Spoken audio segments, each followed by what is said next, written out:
What's up, guys? Welcome to the second episode of the LZT podcast. I think that is the approved and agreed upon name for this podcast. I'm Tony Hannity's. And I'm Radford Castro. Rad, it's been great to be having you back on with me to do this show. Happy New Year, man. Yeah, you too, man. There's a lot going on apparently, and a lot of other things not going on. Well, we'll get to both. We'll definitely get to both.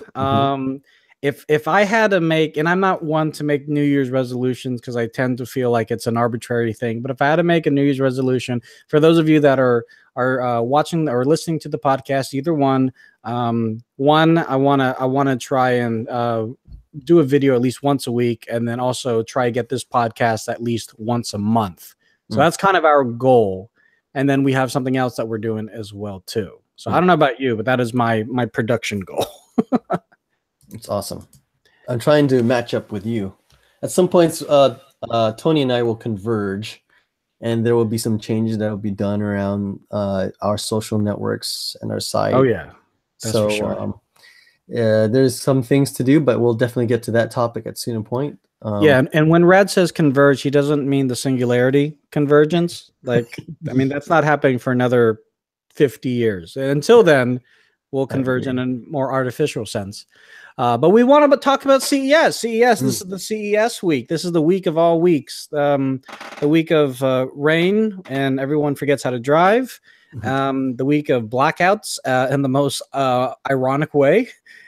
and a bunch of cool technology. So I don't know. You just got back from your vacation in D-Land down there in Southern California. So I don't know how much you've been following along, but instead of going point by point by point, because there's just way too much to talk about, was there one or two announcements or products or services that came out of CES that kind of maybe blew your mind or was of some interest to you for either the site or just from a general interest? I think general interest is just the evolution of the TVs and the thinness of the screens that are coming along, as well as the sharpness, and now the widespread of 4K HDR, and obviously the quality of the cameras that are changing now, and Sony jumping into the foray against some of the top SLRs like Canon and the other guy. For whatever reason, I can't. It's Nikon. Sorry about that. But for the most part, what was really interesting is something within the trip. I learned something, and I actually had the CES bag on me as I was walking around Disney, and I met another fellow CES exhibitor that was there. He was mentioning to me some of the changes that were happening over there, and he was hoping to jump on it. He says it's next week, and I go, wow, this is the perfect time. And he was actually into car audio as well as regular sound. And he says there are some big news happening there, but it's unfortunate that doesn't get the kind of coverage that other electronics gets in CES. So, but that's just kind of the gist of it. I mean, in previous years that we went there, we had noticed the emerging technologies of 3D and TVs, and then we saw it go away. Then we saw the emergence of 4K. And then we saw the emergence of 4K broadcasting, taking its spin in there, and now it's consumer affordable at this point. Right.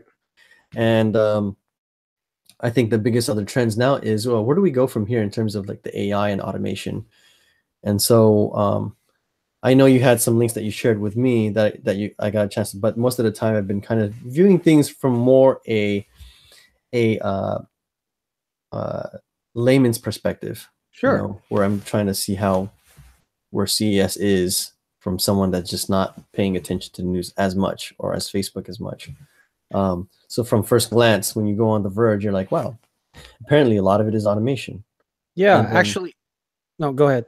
Yeah, and so but the big thing though is that how much of this automation is going to come into play, and how will it play off in the marketplace? And so I think that's what the whole thing with CES is going to be, is see how that works in the test bed.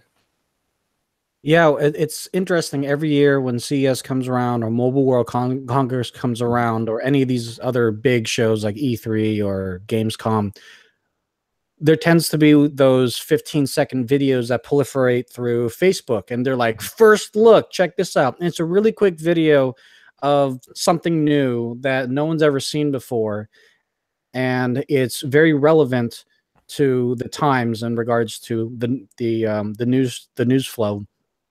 And there was this product that came out, and I believe it was LG. I can't remember the product itself. It wasn't in the rundown that I gave you, but this product automatically would fold your clothes for you.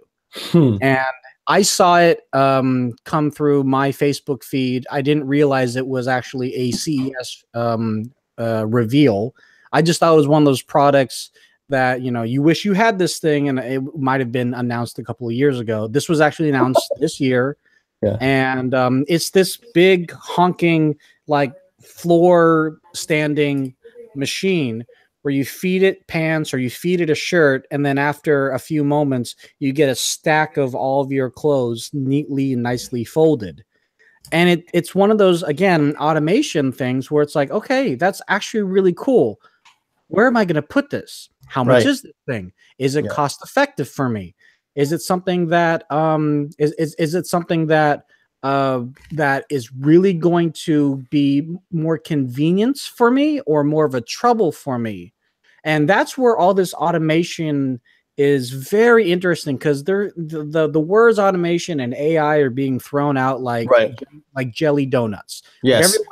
Everyone wants to say we do AI too, but it's not. It's like the same way. I agree. It's the same way people look at Bitcoin. They just see a number going up, and they don't really understand the foundation of cryptocurrency or blockchain. So those kinds of things are so important to even understand before you even invest.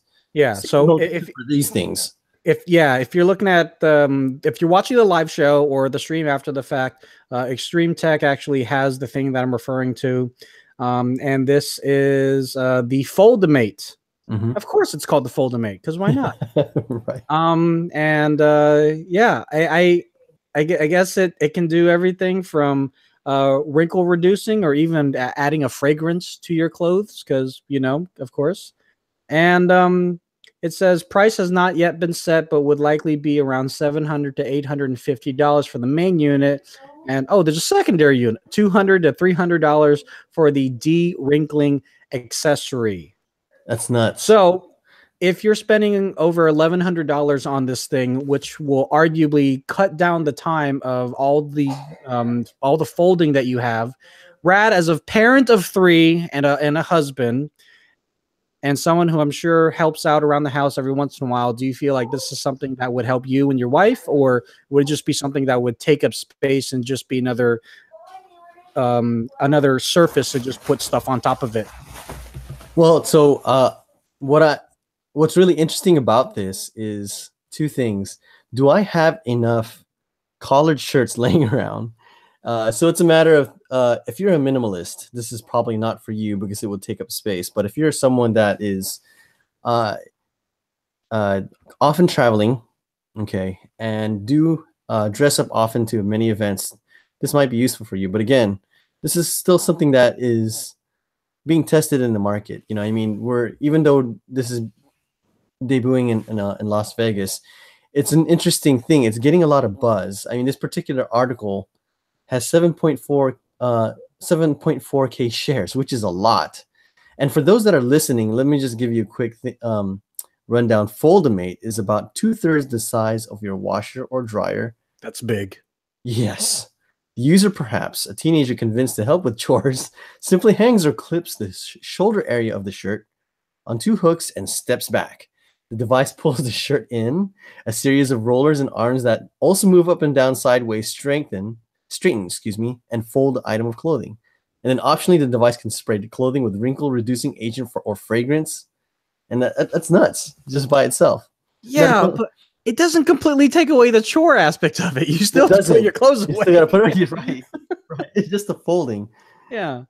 That's hilarious. But you could get a cheap folding mechanism that you could see on some of the, as seen on TV stuff, where you could just fold your own shirt for like a mere $10. I mean, you could make your own with a cardboard box. There's a bunch of DIY stuff. The channels that show you how to do that. Totally. Yeah, you could do it on Home Depot. Buy a big, huge piece of wood, cut them down, and put some hinges, and you're done. Yeah. this is interesting, right? And the shared consciousness of the world. It showed that there were over 7,000 shares, and there's over 10,000 likes of this video. And I did actually read in the article they did show it off last year, but I guess this year is like when it really kind of got a lot of the acclamation. Maybe last year it wasn't a fully fledged prototype. But yeah, I mean, this thing, I mean, look at this thing. This is what it does inside. Wow. Theoretically speaking. Yeah, and this see the father like in this, the father's not doing crap. He's having all the kids do it. He's like, yeah, this is way too ideal. No, it's definitely one of those situations where in a real world scenario, how loud is this thing? That's what I want to know. How loud is this thing? What is the actual turnaround time between grabbing it out of the washer dryer and then folding it and then actually putting it away? Because I know in this household, I can't speak for everybody, obviously, but I know in this household, it's not as a smooth run or, you know, a smooth go ahead as I would like it to be, but that's just the nature of the beast, I guess. Yeah. It's really interesting. I think I had the similar thoughts. I think one of the big things too is how much energy is this thing going to use? And that's water thing too. Yeah. And that's what I said too. I mean, if it's Energy Star compliant, great, fine. Maybe that's okay. You know, I don't even know if Energy Star compliance means anything anymore. Kind of meant a big deal back in the late 90s. Now it doesn't seem like it matters. But I guess what I'm waiting for is true automation, which is going to be another 100 years, where wash, dry, iron, wrinkle-free, and hang up. That's what I want. Because, yeah, I mean, yes, and all those things that I'm asking for and a fully functional system, probably A, is only going to be available to the filthy rich, and B, again, going to cost like $10,000, $20,000. You're in like Barbie's mansion. Exactly. But dude, have you watched Barbie? She's got it going on. She's got it going on. Everything is automated. Everything automation. She just walks through that thing and then you don't have to say anything. The guy with the arms and everything. If you don't know what we're talking about, you're not fathers of daughters. Yes. But anyways, yeah, no, CES is great because it does kind of set the tone for the rest of the year. Automation and AI definitely being some of those things. And one of the things that I don't think I've been waiting for a long time, but when they unveiled it and after all the publicity behind it, I'm kind of thinking that it might be a good idea. And that is the idea of the smart screens. Now, obviously, Amazon created their own with the Amazon Echo Show, and it didn't fail. It's still a very popular item if you're wanting to spend $250, and if you're in the Amazon Echo ecosystem, if you will. But then when Google pulled YouTube and everything, it kind of started this whole uproar. Like, well, if Google's going to pull YouTube, how are you going to watch YouTube on these smart screens? This is how. Lenovo, Asus, and a bunch of other companies are now starting to demonstrate the smart displays. And Google, or rather, Lenovo has two of them. One is an 8-inch display. The other one is a 10-inch display. And the 10-inch display has this bamboo back on it, which is actually really nice. And the idea behind this really is extending the Google Home. Yep. I have a Google Home Mini. I love my Google Home Mini. Yep. But I don't think, and I was talking to a colleague of mine about this on the other podcast that I have, I don't think that I would actually want this in my home necessarily. I mean, maybe you can convince me, but I generally have my phone with me at all times. Right. So if I wanted to look at my calendar, I would just literally go into my pocket and look at my calendar. I don't really want Google telling everybody my calendar. And not that there's anything salacious or private. It just, you know, it's my calendar. Yeah, I think for me, the only way I see it very useful is the way I see it normally on my phone. So at least in my use case, I want to see, like, show me the latest NBA standings or show me the latest injuries happening with the Golden State Warriors. So those kinds of things would be helpful having display on. Sure. My parents have Google Home also, and they use it for the most time when we have people over. It's usually used for party games. and for, you know, background ambient music or whatnot. Right. So, but again, having display is not so bad. Like another thing they could possibly do with it is obviously to do communication and things like that. You know, Well, there's no camera, so you couldn't do video calls on it yet. At least not for this. At least not direct, you know, bi-directionally. Right. Yeah. I don't know. I mean, I was skeptical about Google Home and Amazon Alexa or Amazon Echo anyways. So I'm probably not the first person to jump on board on this. And we're gonna have to take a break. Hold on, please. Live.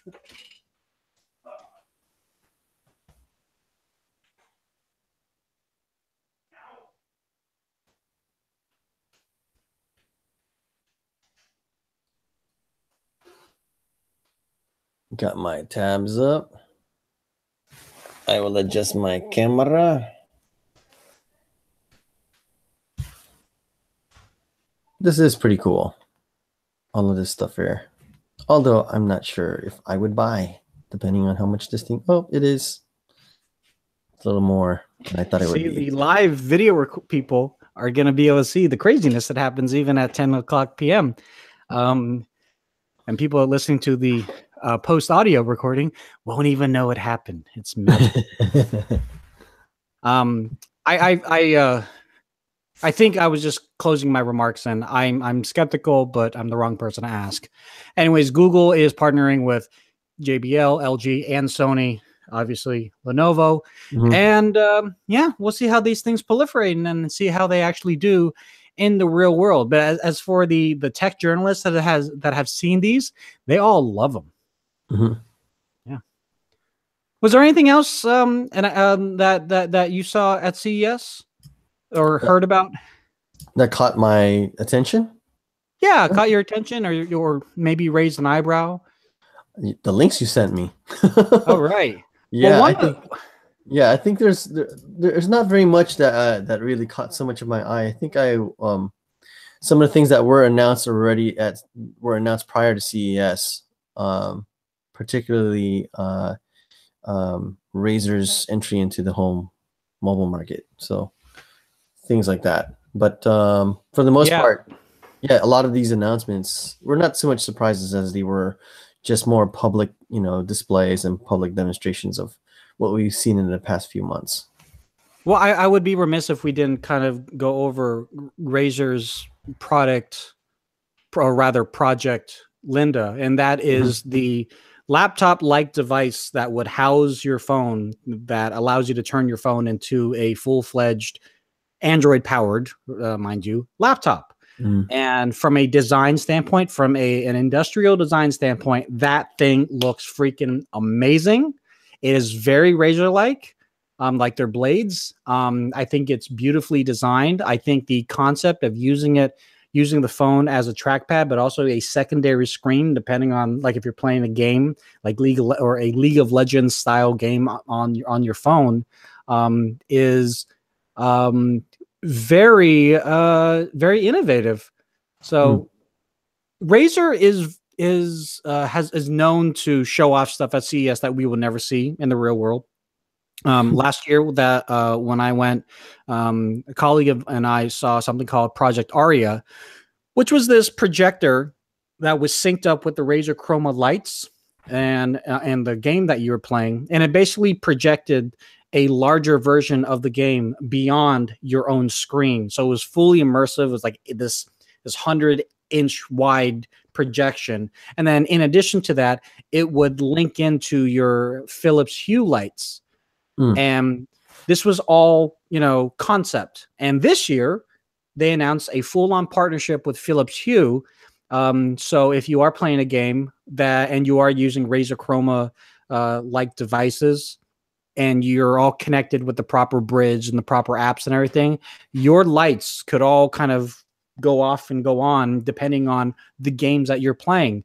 And I don't know what kind of household you live in, you know, people that are listening, but if you can afford that from a, you know, noise and lighting standpoint, and it doesn't get too annoying to you, that's freaking awesome.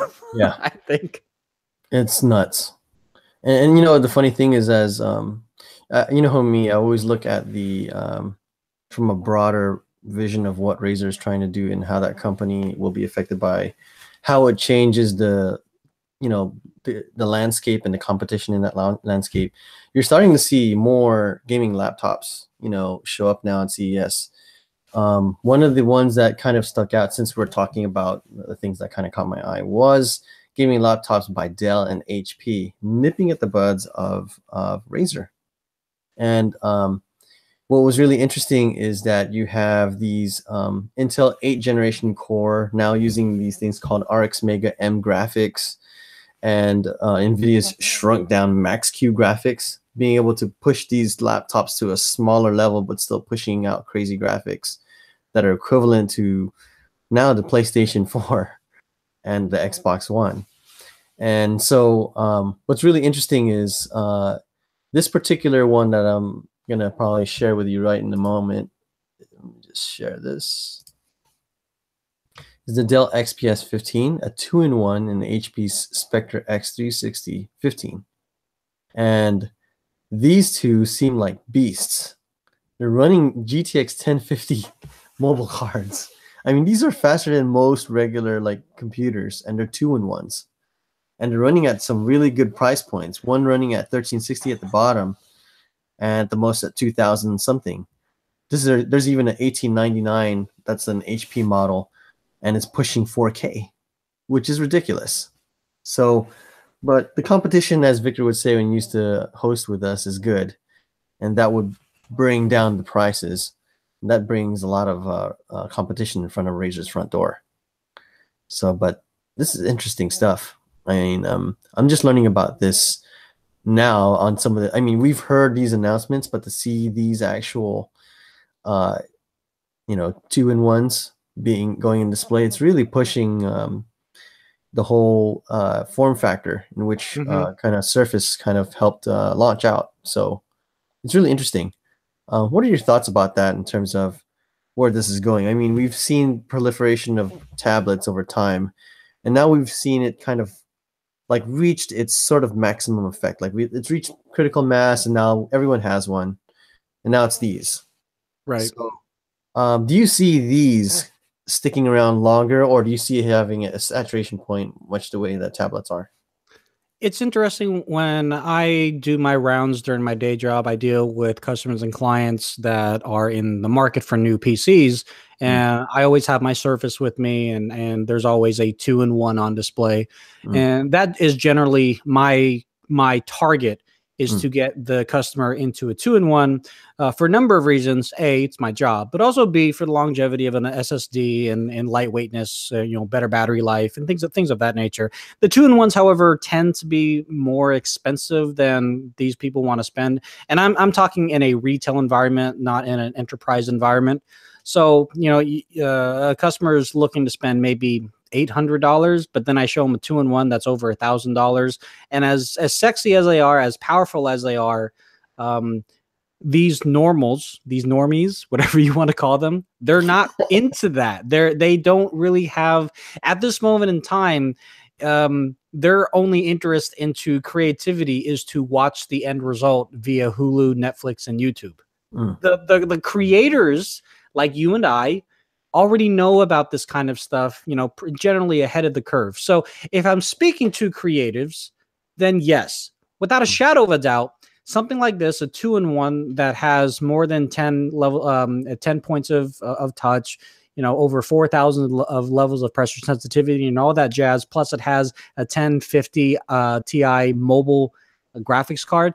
That is one hell of a beast. And that's something to be reckoned with, because in this market that we live in right now, we're always kind of edging for the better graphics and faster rendering, because it's not about the workflow, but it's about the work speed and getting your end result up online. You and I work online, and if we can't get online because it's taking over an hour to render something, just because even at 12 gigabytes of RAM, the chipset, an i5 or an i7, a 7th gen or even an 8th gen, it's not going to be able to process that as much unless you have a better graphics card, as well as, you know, an SSD and things of that nature.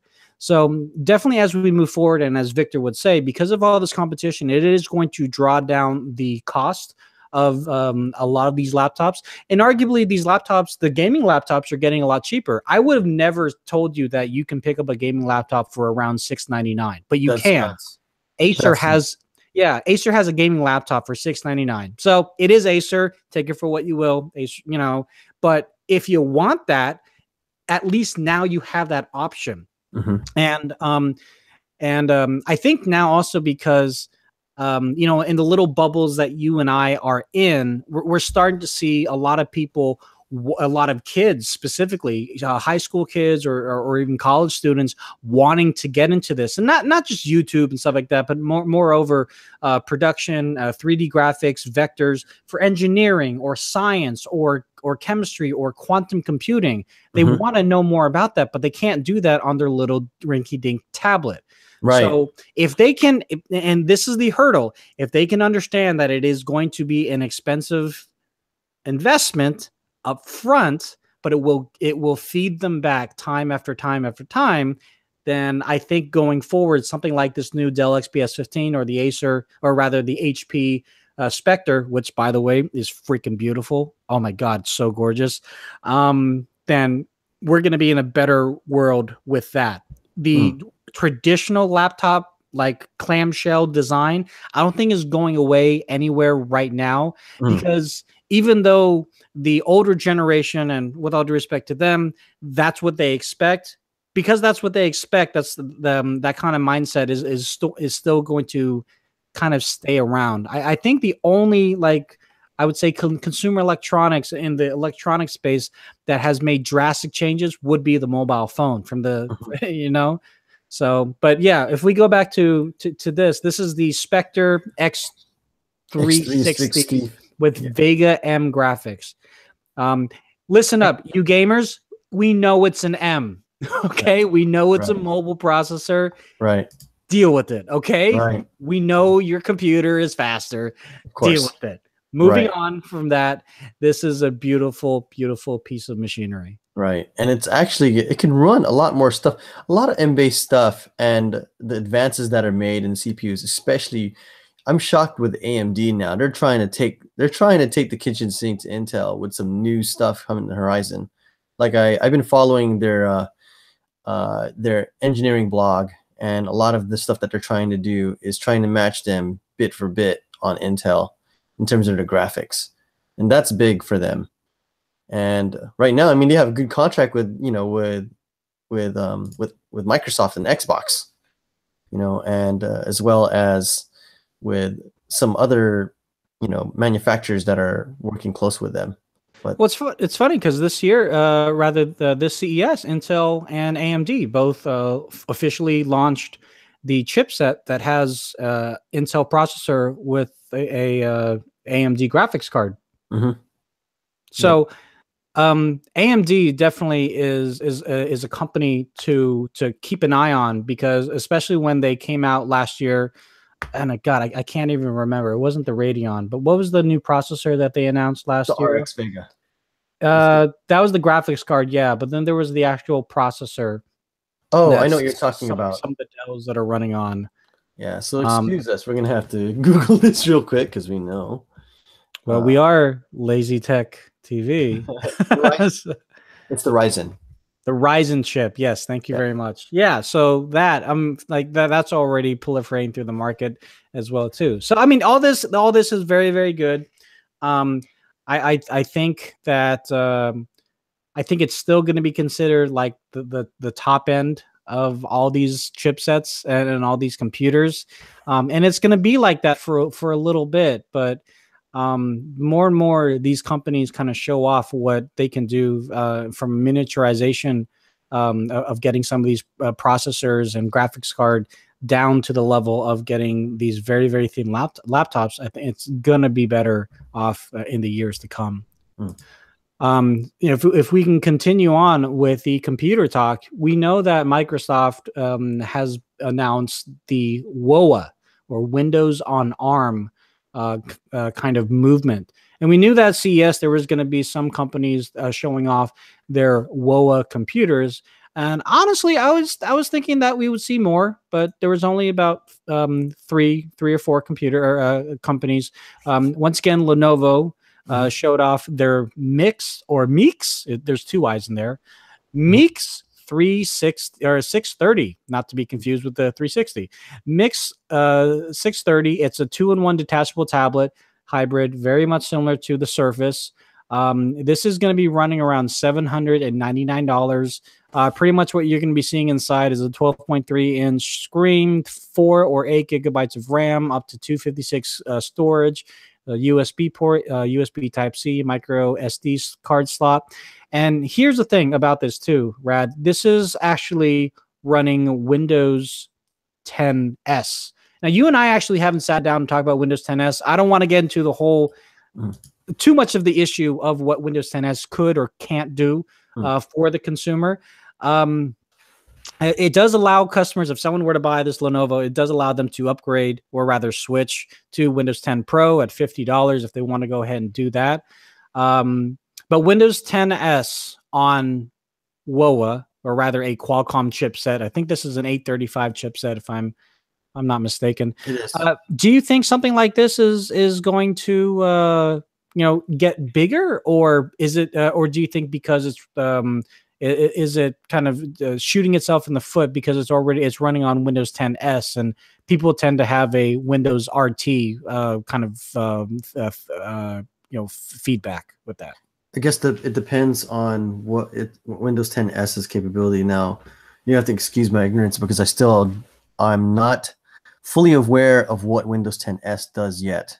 My understanding of it is that it's just, I'm assuming that it's supposedly should do everything that regular Windows 10 does, except for the fact that it's running on top of ARM. Is that right? No, actually. No. So Windows 10S originally launched with the Microsoft Surface laptop.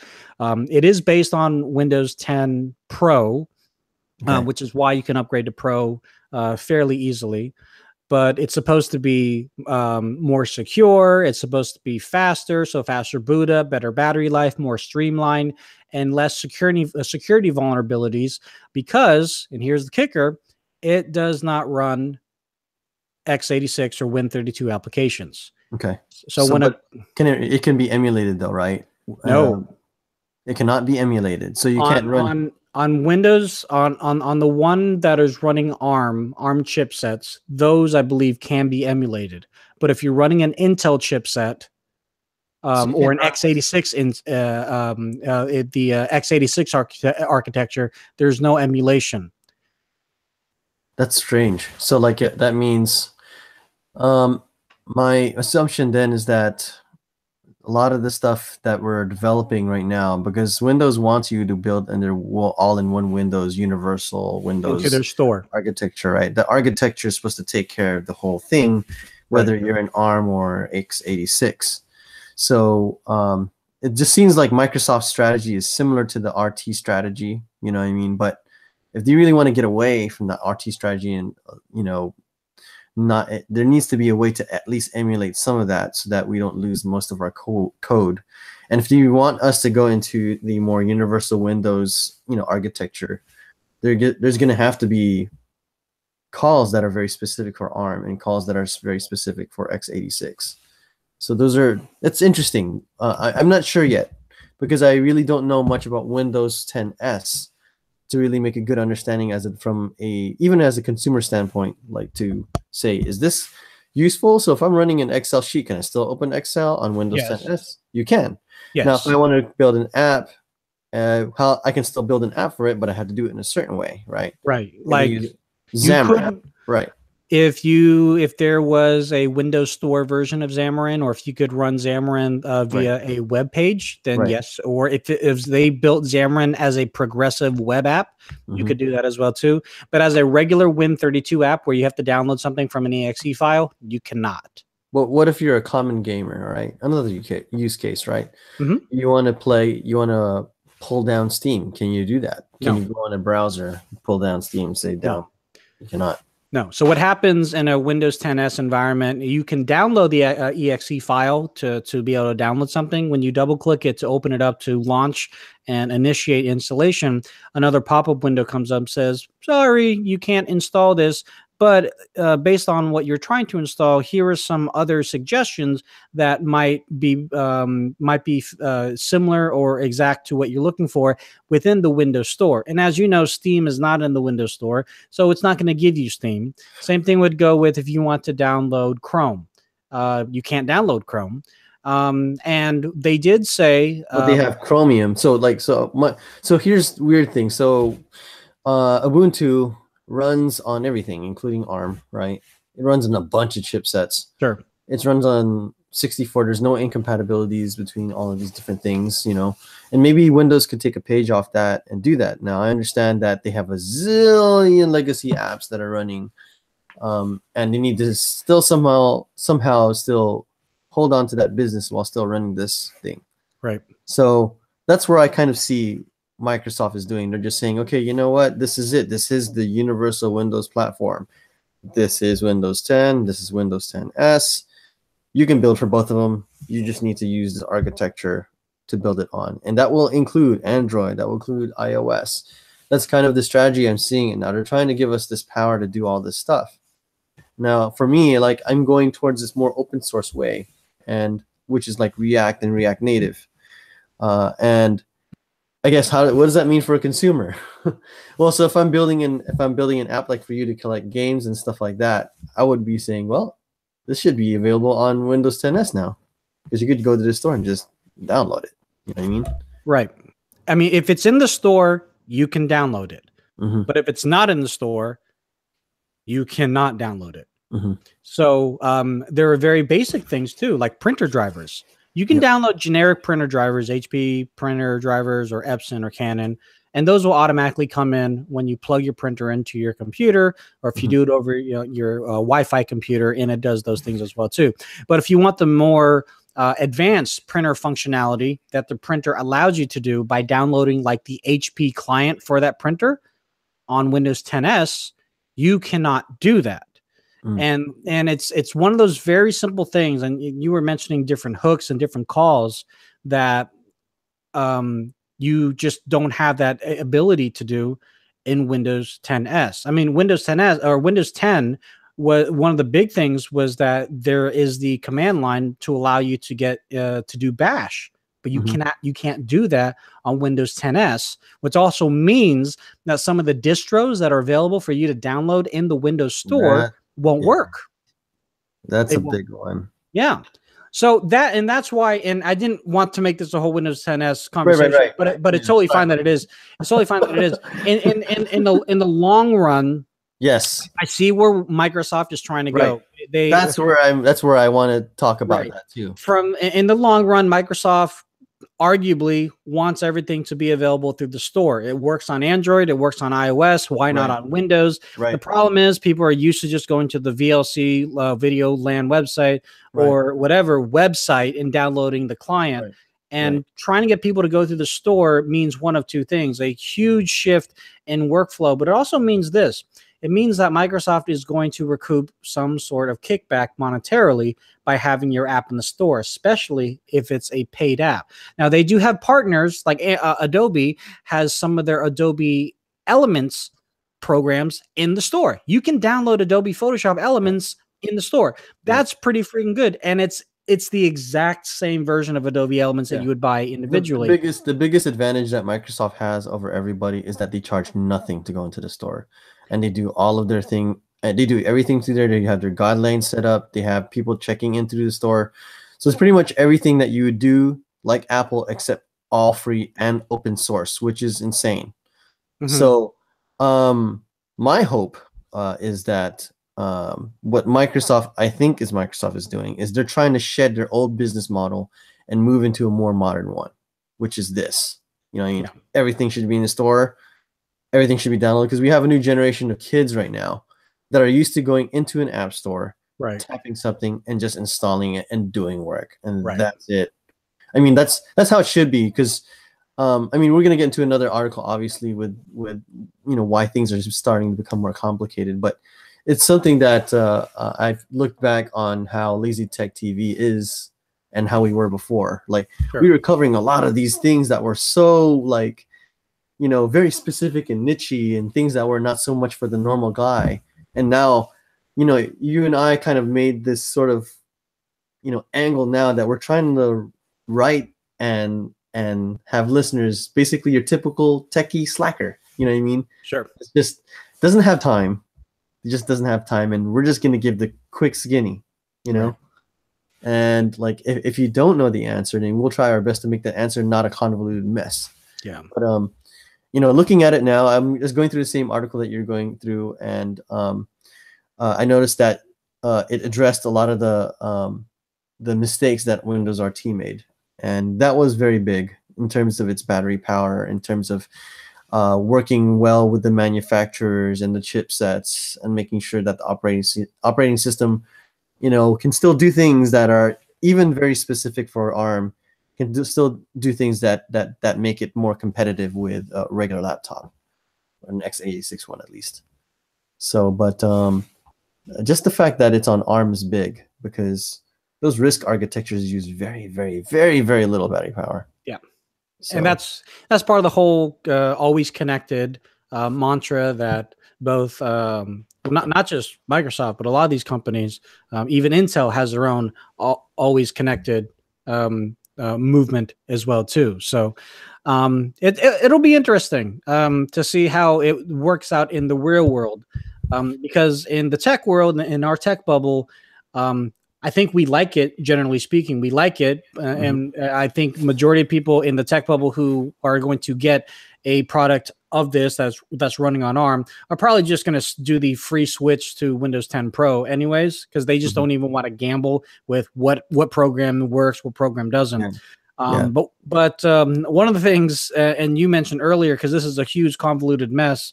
One convoluted mess that happened last week was the fact that Intel and a bunch of our chips for the past 20 years are under this issue of a huge vulnerability that has been coined as Meltdown and Spectre. A week after all the hubbub, because I think everyone thought that the sky was falling, a week after, we're all here, computers still work.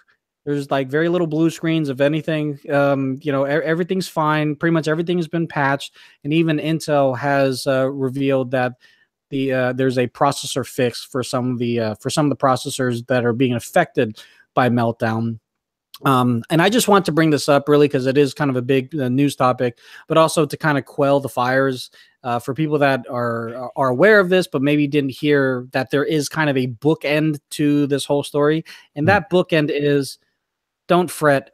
And honestly, if you have even some of these newer chipsets, like the 8th generation chipset, it's only going to slow down like maybe 16%. And if you're doing everyday kind of average stuff, you're not going to see anything. It's negligible. You're definitely not going to see anything. So, I don't know if you have anything else to add on this as a developer, but I think people can put their pitchforks down. Yeah, pretty much. It's going to be hard for Intel to come back from this, though. You know, it is kind of a big deal because it's not just our phones being powered by these things. It's like a lot of stuff being powered by these chips.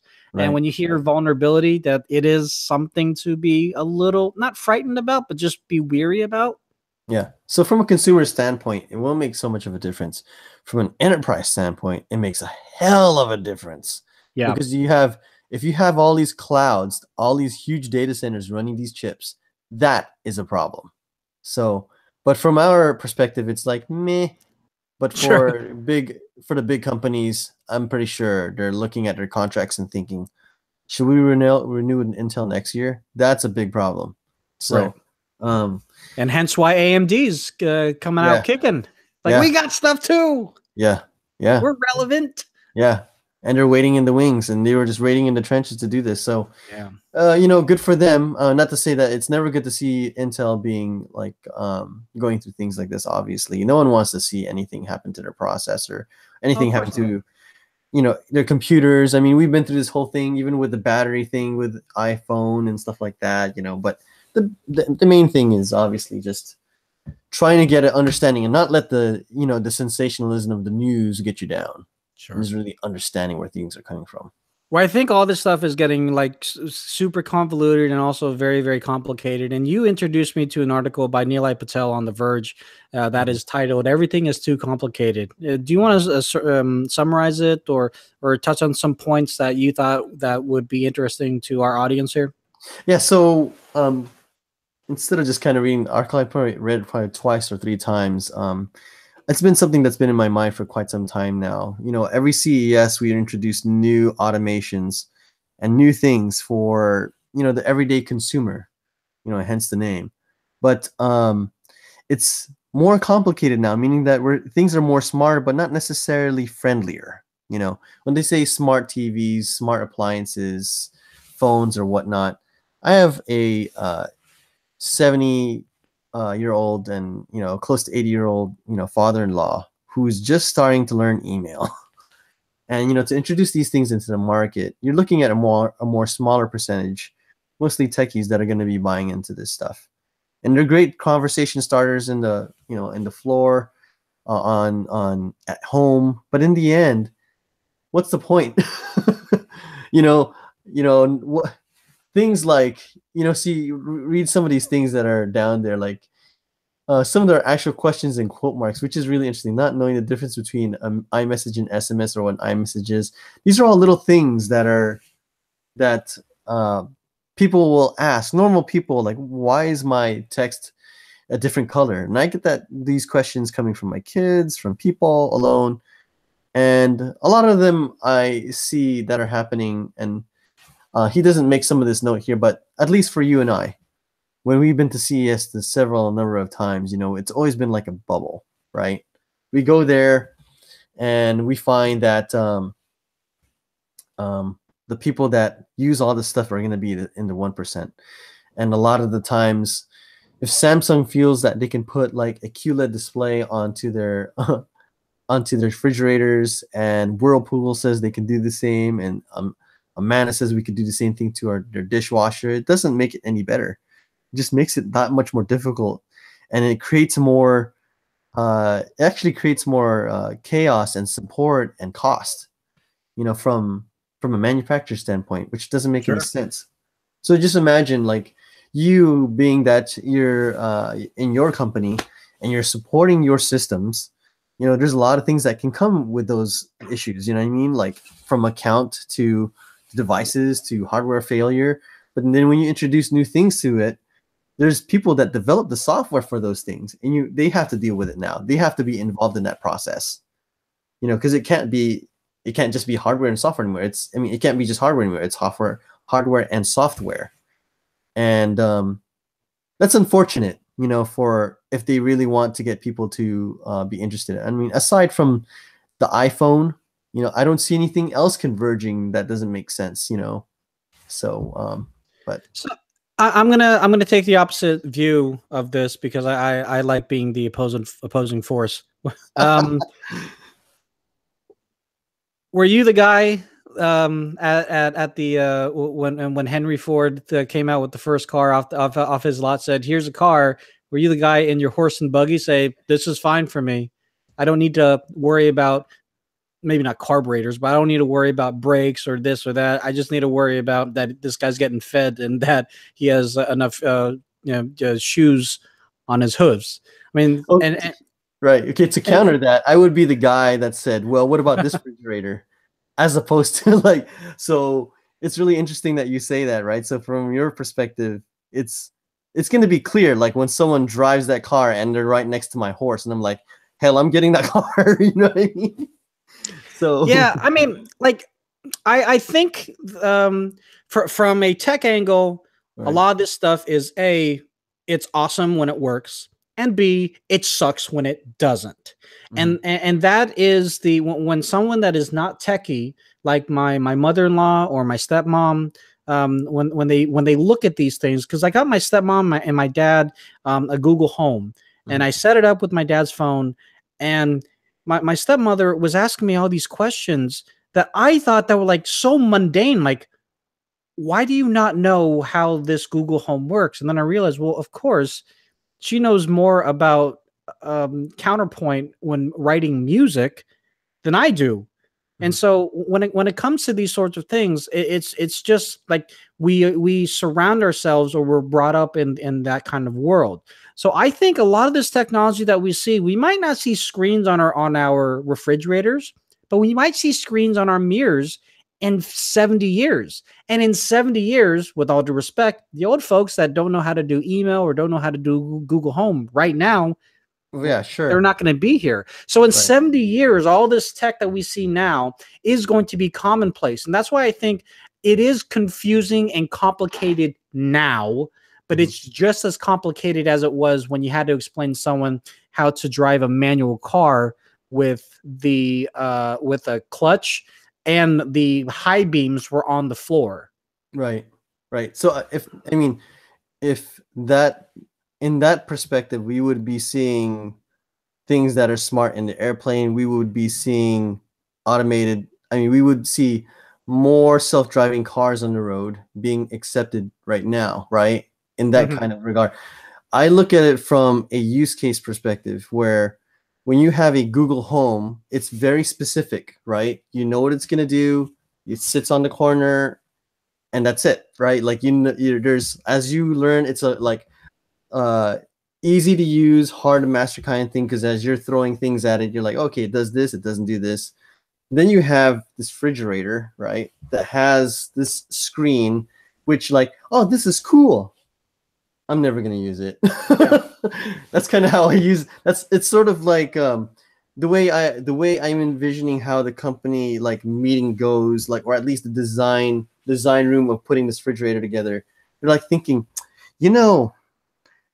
Samsung has this there, and so does GE. How do we match them? Yeah. Instead of asking the question, what would make this refrigerator great at home? What would make mom happy about this refrigerator? Right. You know what I mean?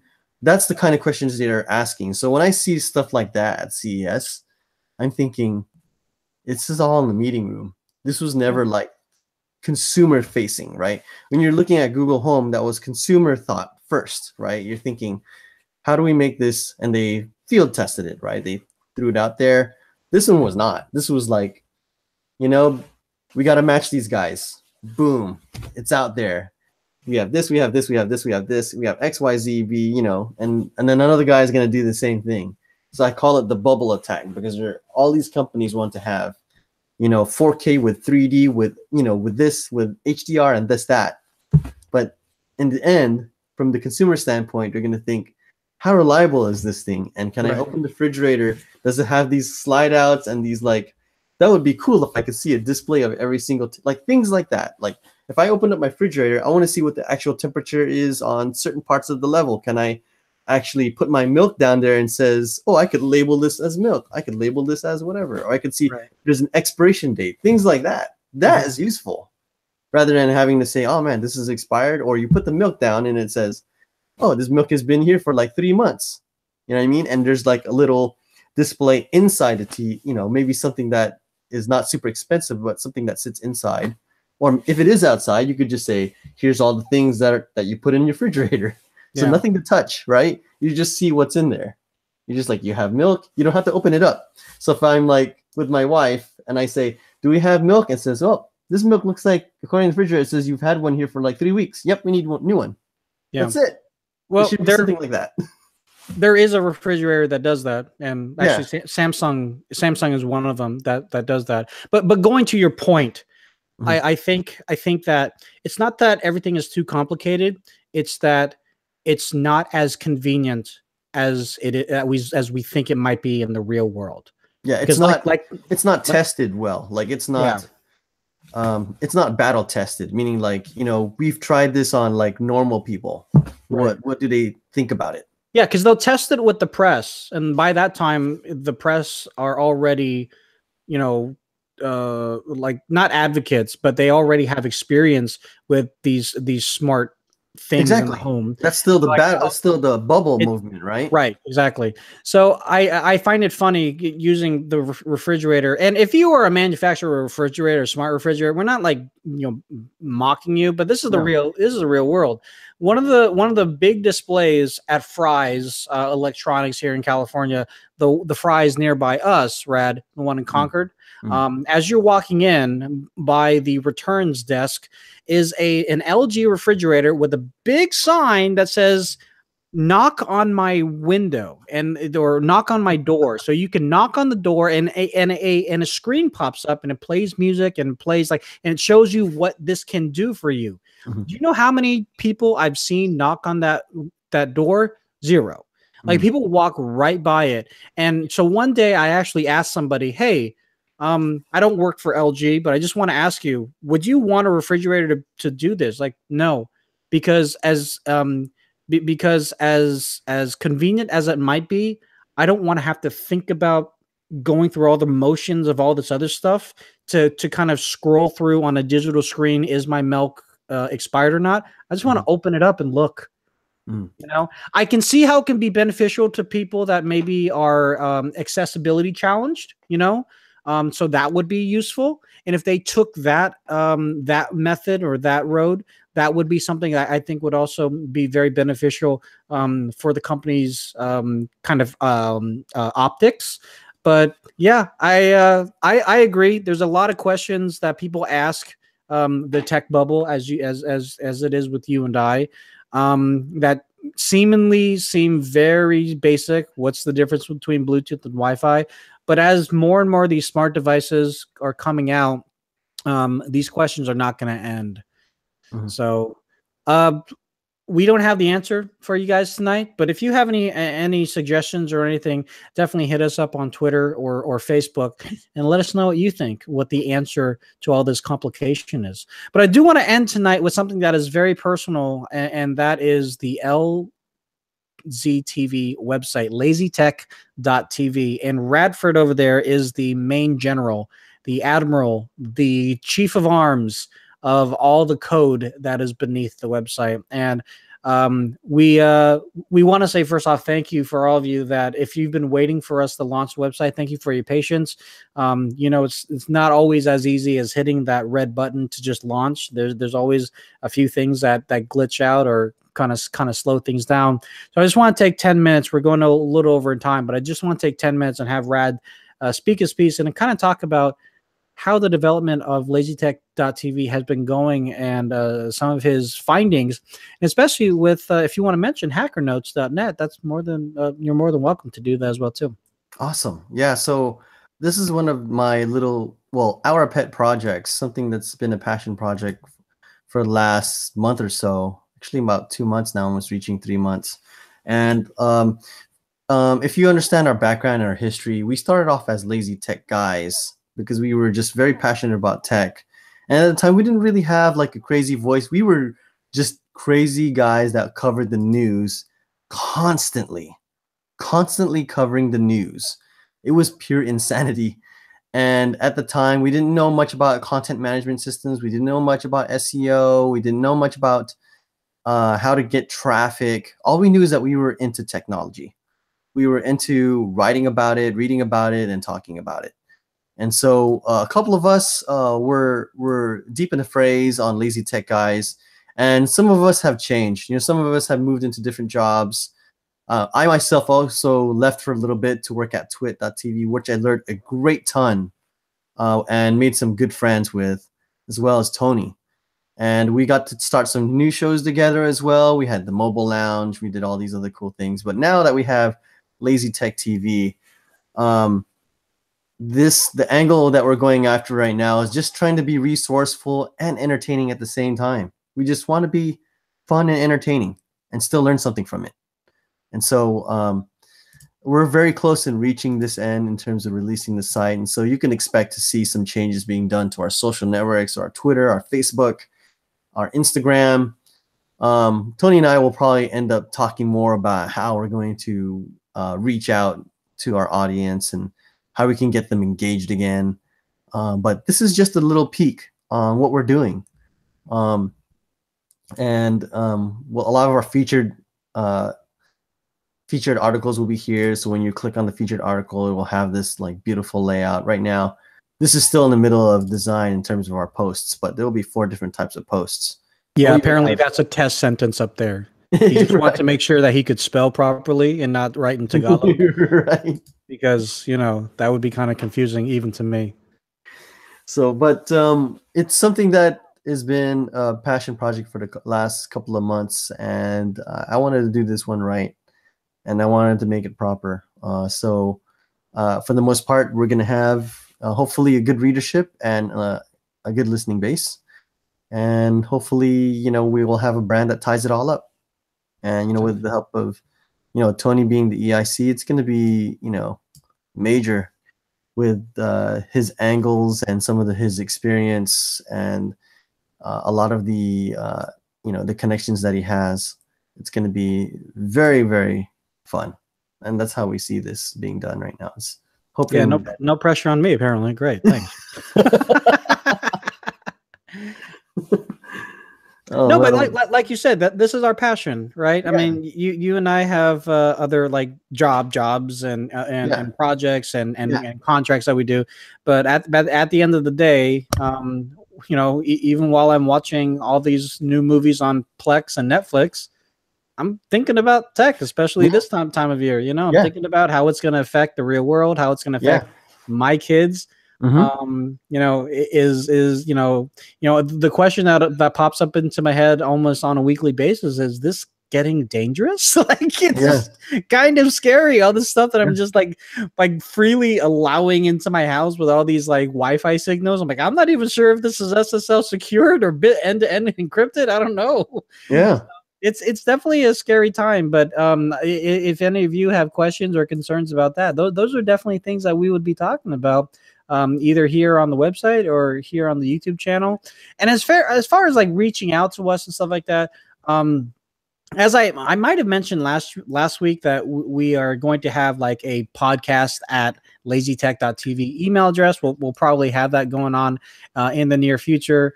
But we're definitely gonna get a little bit better when it comes to the actual socials. I am terrible with social media. I'll be the first to admit that. I'm very bad even when it comes to personal social media or when it comes to my other vaping channel, to remind people to go check out the new videos or just be a part of the collective mindset. But that's part of the growing pains, right? You know, that's part of just because social media in its own right has its own like SEO. And I'm like, oh God, I got to worry Yeah. about that. It's Yeah. not about hashtags. It's about how you do this and it's about how you do that. I'm like, oh man. Yeah. Yeah. It's sort of a sad fact of it, but at the same time, I think that our passion for technology and the kinds of things it does to influence people is such a big thing that we always talk about whenever we're at parties. You know, whether it's the device that becomes the influence or something else, you know, entirely that's probably not as visible, maybe more abstract. And those are the kinds of conversations Tony and I engage in all the time. And we try to invite those conversations with other normal people that may have questions about like what we're doing. And we want to make it fun. So it doesn't have to be something so overbearing. It needs to be, you know, we want to make the entire conversation of technology to be like, it's not as scary as it is. You know what I mean? It is scary, but we take care of that. That's why we have the jobs that we have. But for the most part, you know, we want to encourage more people that are listening to us and they're reading about us to engage in the conversation with tech and the funny sides of it. You know, whether you're watching Netflix or even when we talk about Netflix, what's coming out, the documentaries, even some things that are more sci-fi than anything, something that could be thought-provoking, you know, if not just funny. So, but that's our hope, you know, as we continue doing this. You know, And there's a giant picture of me on the Facebook website for some strange reason. yeah. What the hell's that all about? It's your story. It's my story. It's not our story. It's my I'm literally story. reading off of it. Technology doesn't have to be confusing, but there are a lot of questions to be answered. Yeah, that's not going to scare anyone away from hitting the like button. Holy crap, man. But as you guys can see, we definitely have a lot of fun with it. So, like I said, this is probably just going to be a monthly podcast. But this is the monthly update as to what's going on with the website. Obviously, thank you to having the CES during this time of year. Just kind of makes it very easy for us to talk about news topics and the things that interest and scare us. So thank you. Rad, why don't you tell everybody how they could find you? Rad actually has his own Twitch channel as well too. So if you want to see him see him code in Ghost and see what Ghost is all all about, and if that's spooky or not, so you go that's ahead and another follow thing him too. So in the past, Lazy Tech Guys and Lazy Tech TV was based on WordPress. We've moved on to another platform called Ghost, which to me I think is the future, at least in my opinion. But it is. I think it's an awesome platform. It's speedy, and I just like the fact that it's really all about content, and content is king around here. But in the meantime, it won't really make a difference to you. What will make a difference is this stuff cool? Is everything that comes out of Lazy Tech TV interesting and worth sharing? And that's what comes down to. So, but yeah, if you're interested in seeing more, if you want to see the innards, if you want to see the engine that runs the hamster, then just go check out hackernotes.net, where I document everything that goes on Lazy Tech TV that goes behind the scenes. So you can check out hackernotes.net, and there you can connect to Facebook, Twitter, and everything else. You can even get in touch with me, or even sign up in the newsletter where I give you little tips here and there. So awesome. As for me, I have a monthly vlog because I don't keep that up. But you can find that under just search for Tony Hannity's on YouTube. But I also do vape reviews on YouTube, Lazy Tony Vapes. Obviously here, Lazy Tech TV on YouTube, and all of our channels on all socials except for Snapchat, because that's just old now. Is Lazy Tech TV. But if Snapchat wants to get in contact with us to do a sponsored post, let me know. Sounds good. Yay. Awesome. Thank you very much for watching and listening, guys. We'll see you next time. Take care. Thank you.